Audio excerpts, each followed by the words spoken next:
ilmaha way ka xanuun badan yihiin dadka kale generally ilmaha markay dhalanayaan especially wixii under 5 ka ah way kasii daran yihiin kuwa kale immunitygooda ama difaacooda aad u hooseeya so usually we group annaga ilmaha waxaan u group karaynaa caafimaad markuu calooshooyis ku jiro then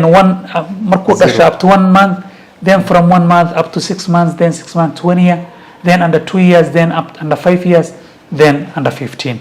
so there's a category ay qabaan categoryyaasha marka each category sa oo la dhilgaraynaysa is even actually different so but generally haddii isku koobo under 5 years ka immunitygooda waa low way soo korayaan ilma koraya waa difaacooda uu hooseeya they are very vulnerable systemkooda uu la qabsanayaa jermiska oo magaalada ku jira wixii virus oo magaalada ku jirta uu la soo qabsanaya so ayaka kii maanta weekana ka daawaysay next week another thing will qabaa so that's a normal thing for children so that's one of the factors ka keenaysa marka maanta oo dhan cunuga in isbitaal la geenayo ama daawo la siinayo is a normal thing now arrinta kale oo Kenya ama Africa waxaan keenaysan waxaa kamid ah